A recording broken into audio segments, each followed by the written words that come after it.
அனைவருக்கும் வணக்கம். தமிழ்நாட்டின் போட்டித் தேர்வுகளில் மிக முக்கியமானதாக கருதக்கூடிய டிஎன்பிசி குரூப் 2 2A தேர்வு நாளை நடைபெறப் போகிறது. அந்த தேர்வில் மாணவர்கள் தவிர்க்க வேண்டியவை எவை எவை, அதே நேரத்தில் கட்டாயம் கடைபிடிக்க வேண்டியவை எவை எவை என்பதை பற்றி தான் இந்த வீடியோவில் நம்ம பார்க்க போகிறோம். சரி, ஃபஸ்ட்டு வாங்க, மாணவர்கள் தேர்வு எழுதும்போது தவிர்க்க வேண்டியவை என்னென்ன பாருங்க. குரூப் 2 2A தேர்வு எழுதும்போது தவிர்க்க வேண்டியவை ஃபர்ஸ்ட் ஒன் பாருங்க, பயம். ஸோ நான் கேள்விப்பட்டவரை அல்லது நான் மாணவர்கள்ட்ட பேசுனது வரைக்கும் பார்த்தீங்கன்னா, இந்த லாஸ்ட் நாள், கடைசி தேர்வுக்கு முந்தைய நாள் நான் தூங்குறதே கிடையாது. எனக்கு பார்த்தீங்கன்னா அவ்வளோ பயம் இருந்தது. ஸோ அந்த பயத்தினாலேயே பார்த்தீங்கன்னாக்கா அடுத்த நாள் தேர்வை நான் சரியாக எழுதாமல் போனேன். இது வரைக்கும் தொடர்ச்சியாக நான் பார்த்தீங்கன்னாக்கா பல ஆண்டுகள் ப்ரிப்பேர் பண்ணிக்கிட்டு இருக்கேன், ஆனால் ரிசல்ட் வரதே இல்லை. ஸோ அவர்கள் எல்லாத்தையும் கேட்கும்போது கிடைத்த ஒரே பதில் என்னன்னா, பயம். தேர்வுக்கு முதல் நாள்லேருந்து தேர்வு எழுதும் வரை பயத்திலேயே இருக்கீங்க. அதை தயவு செய்து மாற்றுங்கள். அப்போ இந்த பயம் எதனால் வருது? நம்ம ஒருவேளை தேர்வில் தோல்வி அடைஞ்சிட்டா சுற்றி இருக்கிறவங்க ஏதாவது பேசுவாங்களோ, அல்லது எதிர்காலம் எப்படி இருக்கும். ஸோ அதே மாதிரி பாருங்க, பக்கத்து வீட்டுக்காரன் பாஸ் ஆகிட்டான், கூட இருந்தவங்க புறம் பாஸ் ஆகிட்டாங்க, நம்ம பாஸ் ஆகலை. இந்த மாதிரியான பல காரணங்களை பல மாணவர்கள் அடுக்கி வைக்கிறீங்க. ஆனால் ஒரே ஒரு விஷயம் தெளிவாக தெரிஞ்சுக்குங்க, பயம் இல்லாமல் நீங்கள் தேர்வு எழுதினீர்கள் என்றால் கட்டாயம் வெற்றி பெற்று விடுவீர்கள். ஸோ அதை சொல்கிறது வேணால் மிக எளிதாக இருக்கலாம். சார் அட்வைஸ் தானே, யார் வேணாலும் பண்ணிடலாம். ஆனால் ஒரு விஷயம் தெளிவாக புரிஞ்சுக்குங்க, பயத்தோடையும் பதற்றத்தோட மட்டும் தேர்வு எழுத வேண்டாம். சரி, அப்போ ரெண்டாவது பாருங்க, உங்களுக்கு பயம் வந்துருச்சு அப்படின்னா கூடவேவும் ரெண்டாவதாக பதற்றம். சரிங்களா? அப்போ பயம் பதற்றம் இந்த ரெண்டும் சேர்ந்து என்ன நடக்கும்னாக்க உங்களை கவனக்குறைவாக தேர்வு எழுத வைத்துவிடும். சரி, ஆல்ரெடி ஒரு பயத்தில் இருப்போம். ஸோ பதற்றமும் கிரியேட் ஆயிடுது. அப்போ கேள்வியை முழுமையாக வாசிப்பது கிடையாது. அதே மாதிரி பார்த்தீங்க அப்படின்னாக்க கேள்வி வினாத்தால் பார்க்கும் போதே பார்த்தீங்கன்னாக்க பல பேர் நம்பிக்கையை இழந்துற மாதிரியான ஒரு சூழ்நிலையும் வர வாய்ப்பு இருக்கிறது. அதனால் முழுமையாக என்ன பண்ணுங்க, பயத்தை தவிருங்கள். அதனால் ஏற்படக்கூடிய பதற்றமும் தேவையில்லை. முழுமையாக 3 மணி நேரம் வினா தொகுப்பில் உங்கள் கவனத்தை செலுத்துங்கள். ஒரு கேள்வியில் கூட கவனக்குறைவாக நீங்கள் என்ன பண்ண வேணாம், கேள்வியை அணுக வேண்டாம். ஏன்னா போட்டித் தேர்வில் ஒவ்வொரு வினாவும் நமக்கு முக்கியம். சரிங்களா? அப்போ பயப்படாதீங்க, பதற்றம் அடையாதீர்கள், கவனக்குறைவாக ஒவ்வொரு கேள்வியையும் அணுக வேண்டாம். சரி, அப்போ அடுத்து பாருங்க, தேர்வு எழுதும் போது கடைபிடிக்க வேண்டியவை என்ன? முதல்ல ஃபர்ஸ்ட் பாருங்க, உங்கள் மீதான நம்பிக்கை. நீங்கள் தேர்வு எழுத போகும்போது முழுக்க முழுக்க நீங்க உங்களை நம்புங்க, கட்டாயம் ஜெயித்து விடுவீர்கள். ஏன்னா கட்டாயம் இவ்வளவு நாள் என்ன பண்ணியிருக்கோம், கஷ்டப்பட்டு நாம் படித்திருப்போம். படித்தது எல்லாமேவும் உங்களுடைய பிரெயின்ல எங்கேயாவது ஒரு இடத்துல ஸ்டோர் ஆகியிருக்கும். அப்போ முழுமையாக நீங்கள் உங்களை நம்ப வேண்டும். உங்கள் மீதான நம்பிக்கை மட்டுமே உங்களை போட்டித் தேர்வுகளில் மட்டும் அல்ல, வாழ்க்கையிலையும் வெற்றி பெற வைக்கும். அப்போ கட்டாயம் இந்த தேர்வில் நான் தேர்ச்சி பெறுவேன் என்று நீங்கள் நம்ப வேண்டும். பாருங்க, பல பேர் என்ன பிரச்சனைனாக்க, முதல்ல வினா தொகுப்பை பார்த்த உடனேவும் முதல்ல ஒரு 10 கேள்விக்கு பதில் தெரியல, அல்லது முதல்ல ஒரு 50 கேள்விக்கு பதில் தெரியல அப்படின்னு சொல்லிட்டு ஆட்டோமேட்டிக்காக உங்கள் மீதான நம்பிக்கையை நீங்கள் இழந்துடுறீங்க. நமக்கு அந்த 200வது கேள்வியில் கூட மாற்றம் ஏற்படலாம். அதனால் அந்த 3 மணி நேரம் 200 வினாக்களை முழுமையாக உங்கள் மீதான நம்பிக்கையோடு அணுகுங்கள். அதுக்கடுத்து ரெண்டாவது ரொம்ப ரொம்ப முக்கியமானது நேர மேலாண்மை. ஸோ டைம் மேனேஜ்மெண்ட் ரொம்ப ரொம்ப முக்கியம். ஸோ பல பேர் என்ன பண்ணியிருப்பாங்க அப்படின்னா, தோல்வி அடைந்த நிறைய மாணவர்கிட்ட பேசி பாருங்களேன், லாஸ்ட் ஒரு 25 கேள்வியை நான் எதுன்னே தெரியாமல் போட்டு விட்டு வந்தேன். ஆனால் அந்த 25 கேள்வியை நான் வீட்டில் பார்க்கும்போது எல்லா கேள்வியுமே எனக்கு தெரிஞ்ச கேள்வியாக இருந்தது. இந்த மாதிரி சொல்லி நிறைய மாணவர்கள் சொல்லி நான் கேள்விப்படுறேன். ஸோ அதனால் பாருங்கள், டைம் மேனேஜ்மெண்ட் அப்படின்றது ரொம்ப ரொம்ப முக்கியமானது. முடிந்த வரை எவ்வளவு வேகமாக 200 வினாவையும் வாசிக்க முடியுமோ வாச்சிருங்க. ஸோ ஒரு கேள்விக்கு பதில் வரலையா, அந்த கேள்வியில் ரொம்ப நேரம் வச்சுட்டு உட்காந்துருக்காதீங்க. உதாரணத்திற்கு தற்போது டிஎன்பிசி கையில் எடுத்திருக்கக்கூடிய ரீசனிங் பகுதி. அப்போ அந்த ரீசனிங் பகுதியெல்லாம் நம்மளால் என்ன பண்ண முடியாது, ஒரு நிமிடத்தில் பதில் சொல்ல முடியுமா அப்படின்றது சந்தேகம் தான். ஸோ பதில் வந்துருச்சுன்னா உடனே பதில் ஷேர் பண்ணிடுங்க ஓஎம்ஆர் ஷீட்டில். ஒருவேளை பதில் வரலைன்னா ஸ்கிப் பண்ணி அடுத்த கொஸ்டினுக்கு போங்க. நம்ம பின்னாடி என்ன பண்ணிக்கலாம், வந்து பார்த்து கொள்ளலாம். அப்போ ஒரே கேள்வியில் வச்சுக்கிட்டு ரொம்ப நேரம் உட்காந்து பழகாதீங்க. முடிந்த வரைக்கும் மிக வேகமாக ஃபர்ஸ்ட் ரவுண்டு கடகடன் என்ன பண்ணுங்க, முதல்ல 200 கேள்வியும் வாசிச்சுட்டு அந்த 200 கேள்வியில் எத்தனை நமக்கு சரியாக தெரியுமோ அதைப்புறம் ஓஎம்ஆர் ஷீட்டில் ஷேர் பண்ணி மினிமம் சேஃப் ஜோனுக்கு நீங்கள் போயிருங்க. அப்போ ஆட்டோமேட்டிக்காக இந்த ஃபஸ்ட் தடவை நீங்கள் ஃபுல்லாக வாட்ச் போகும்போது ஒரு 100 கேள்வியோ அல்லது ஒரு 150 கேள்வியோ உங்களுக்கு சரியாக தெரிஞ்சிருச்சு அப்படின்னா ஆட்டோமேட்டிக்காக உங்கள் மீதான நம்பிக்கை உங்களுக்கு அதிகமாகிரும். ஸோ மீதி இருக்கக்கூடிய கேள்வியை நீங்கள் அணுகும்போது மிக எளிமையாக இருக்கும். ஸோ உதாரணத்துக்கு என்ன பண்ணுவானாக்கா, சிலர் 2-2.5 மணி நேரம் என்ன பண்ணுறது, கொஸ்டினை வாட்சிக்கிட்டே உட்காந்துருப்பான். ஓஎம்ஆர் ஷீட்டில் ஷேர் பண்ணுறதே கிடையாது. அப்போ இந்த லாஸ்ட் அரை மணி நேரத்தில் மீதி இருக்கக்கூடிய கேள்வியை வாசிக்கிறதானு தெரியாது, ஓஎம்ஆர் ஷீட்டில் ஷேர் பண்ணுறதானு தெரியாது. பதற்றத்தில் ஏவை ஆன்சராக குறிச்சிட்டு இங்கே பி என்ன பண்ணுறது, ஓஎம்ஆர் ஷீட்டில் ஷேர் பண்ணுறது. இந்த மாதிரி வேலையை தயவு செஞ்சு விட்டுருங்க. நேர மேலாண்மை அப்படின்றது ரொம்ப ரொம்ப முக்கியம். இதுவரைக்கும் நீங்கள் 5 வருஷம் படிச்சீங்களா, 5 மாதம் படிச்சீங்களா, அல்லது 5 நாட்கள் படித்தீர்களா அப்படின்றது முக்கியம் அல்ல. அந்த 3 மணி நேரம், அந்த 9:30 to 12:30 செப்டம்பர் 14, 2024 காலை 9:30 மணியிலிருந்து மதியம் 12:30 மணி வரை யார் ஒருவர் அந்த வினா தொகுப்பில் தேர்வில் முழுமையாக கவனம் செலுத்தி இருக்கிறாரோ, முழுமையாக அந்த நேரத்தை தனக்கானதாக மாற்றிக்கொண்டாரோ, நேர மேலாண்மையோடு செயல்படுகிறாரோ அவர் அத்தேர்வில் வெற்றி பெறுகிறார். எவ்வளவு நாள் படித்தோம் அப்படின்றது முக்கியம் கிடையாது. ஏன்னா எல்லா கேள்விகளுக்குமான பதில் கட்டாயம் உங்ககிட்ட இருக்கு. அதை நீங்க முழுமையாக நம்புங்க. சரிங்களா? சரி, அப்ப நேர மேலாண்மை அப்படின்றது ரொம்ப ரொம்ப முக்கியம். அடுத்து நீங்கள் கட்டாயம் கடைபிடிக்க வேண்டியது முதலில் தோன்றும் விடைக்கு முன்னுரிமை. பாருங்க, ஒரு கேள்வி வாசிக்கிறீங்க, சரியான பதில் கிடைச்சிருச்சு, நம்ம ஓஎம்ஆர்ல ஷேர் பண்ணிட்டோம். ஆனால் ஒரு கேள்வியை நம்ம ரீட் பண்றோம், பதில் தெரியல. ஆனா அந்த கேள்வியை ரீட் பண்ணும் போதேவும் முதல்ல ஒரு பதில் தோன்றி இருக்கும். சரிங்களா? அந்த முதலாக தோன்றிய பதிலுக்கு முக்கியத்துவம் கொடுங்க. அதை ஓஎம்ஆர் ஷீட்ல ஷேர் பண்ணி பழகுங்க. அந்த பதிலை ஆராய்ச்சி செய்ய வேண்டாம். நீங்கள் முதல்ல தோணக்கூடிய அந்த பதில் என்பது 90% கட்டாயம் மிகச் சரியாக இருக்கும். நான் தோல்வி அடைந்த மாணவர் நிறைய பேர்த்துட்டு பேசுறதுல கிடைச்சது என்னன்னாக்க, சார் இங்கே இந்த ஆன்சர் தான் சார் தோணுச்சு, ஆனால் நான் தேவையில்லாமல் யோசிச்சு வேற ஆன்சர் போட்டு விட்டேன். இந்த மாதிரி ஒரு 10-15 கொஸ்டினுக்கு மேலே நிறைய மாணவர்கள் சொல்லி கேள்விப்படுறோம். அவர்கள் எல்லாருமே முதல்ல தோன்றிய ஆன்சரை மாற்றினவங்க எல்லாருமே தேர்வில் தோல்வி அடைந்தும் நான் பார்த்திருக்கிறேன். சரிங்களா? அப்போ பாருங்க, ரொம்ப கவனமாக ஒரு கேள்வியை ரீட் பண்ணுறீங்க, பதில் தெரிஞ்சிருச்சு, ஓகே ஷேர் பண்ணிடுறீங்க. பதில் தெரியலை, இந்த கேள்விக்கு சுத்தமாக நம்ம ஆன்சரே வரல. ஆனால் கேள்வியை வாசிக்கும் போது முதல்ல ஒரு ஆன்சர் தோணும் இல்லையா, அதை முழுமையாக நம்புங்க. அதை ஆராய்ச்சி செய்ய வேண்டாம். அந்த முதலில் தோன்றிய பதிலை நீங்கள் ஓஎம்ஆர் ஷீட்டில் கண்ணை மூடிக்கிட்டு என்ன பண்ணுங்க, ஷேர் பண்ணி பழகுங்க. சரி, அடுத்து பார்க்க வேண்டியது ஒவ்வொரு வினாவையும் முழுமையாக படித்தல்.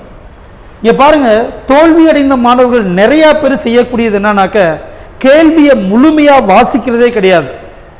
பாதி கேள்வியை வாசிக்கும் போது என்ன பண்ணிடுறது, ஓஎம்ஆர் ஷீட்ல உடனே ஒரு ஆன்சர் வரும், ஓஎம்ஆர் ஷீட்ல ஷேர் பண்ண ஆரம்பிச்சிடுறீங்க.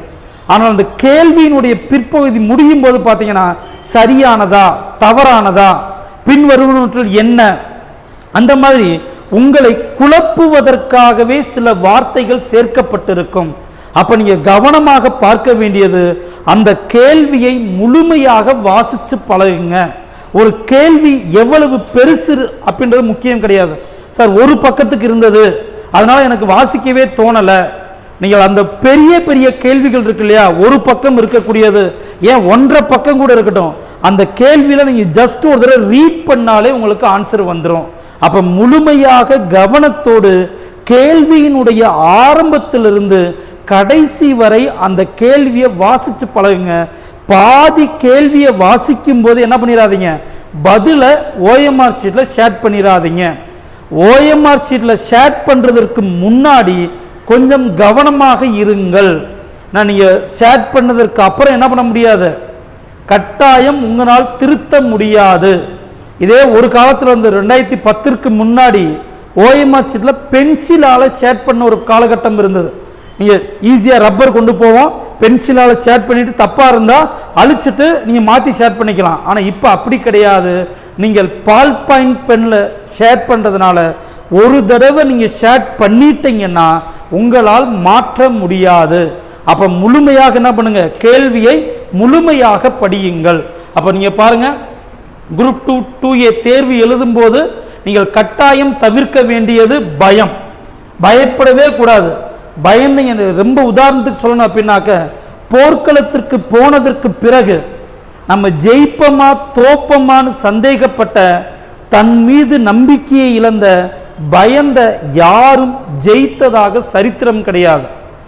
கடைசி நேரத்தில் கூட நம்ம வாழ்க்கை மாறிடும், நம்மால இந்த தேர்வில் வெற்றி பெற முடியும் அப்படின்னு நம்பினவங்க கட்டாயம் ஜெயித்திருக்கிறார்கள். ஸோ பயப்படாதீங்க, பதற்றப்படாதீங்க. சரி, ஐயோ நமக்கு தெரியாமல் போயிடுச்சு. இப்போ சிலர்லாம் எக்ஸாம் ஹாலில் பார்த்தீங்க அப்படின்னா கை கால் நடுங்க ஆரம்பிச்சிடும், வேர்த்து கொட்ட ஆரம்பிச்சிருது, அப்படியே கண்ணிலேருந்து கண்ணீர் தண்ணி வர ஆரம்பிக்குது. ஸோ இந்த நிகழ்வை எல்லாம் நிறுத்துங்க போதும். ஸோ இந்த எக்ஸாம் கட்டாயம் உங்களுக்கு தேவை, சரிங்களா? அதை விட வாழ்க்கையில் ஜெயிப்பதற்கு பல வாய்ப்புகள் உங்களுக்கு காத்துக்கிட்டு இருக்கு.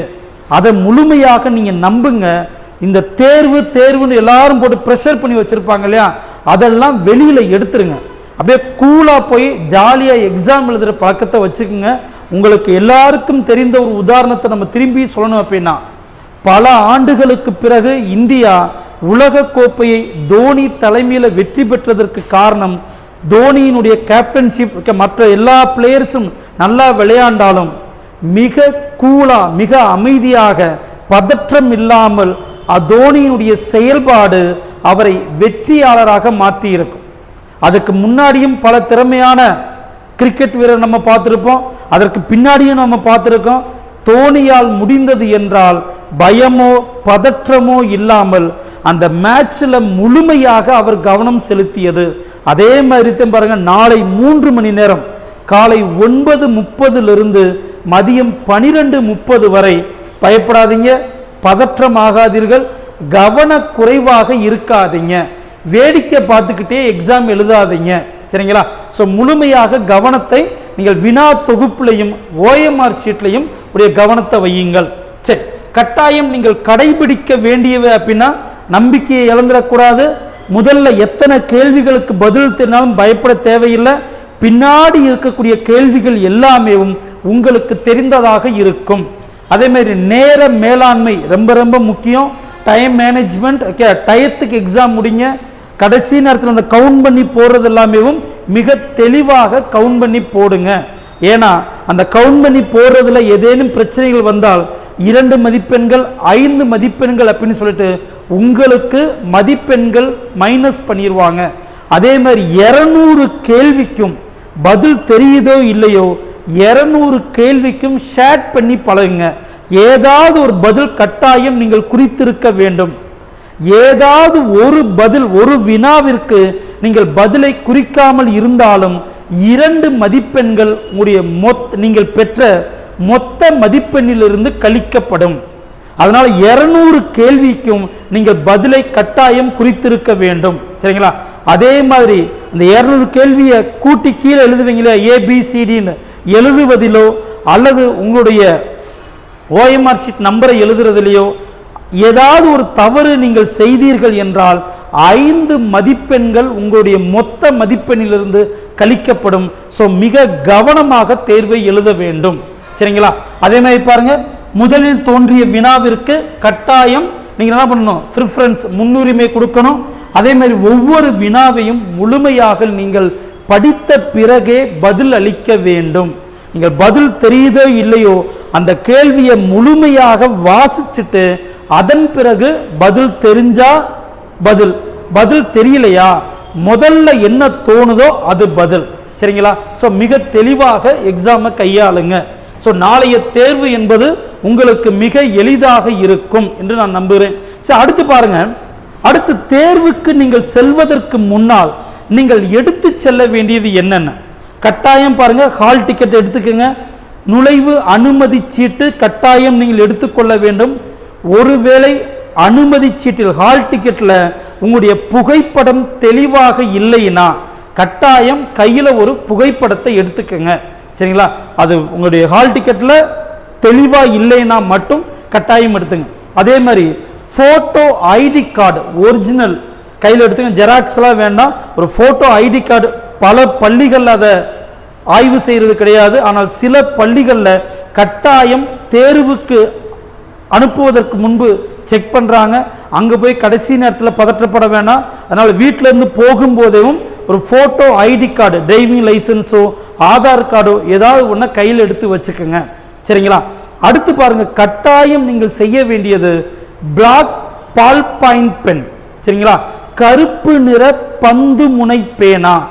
Black ballpoint pen minimum ஒரு 2 பேனாவாவது வாங்கி வச்சுங்க.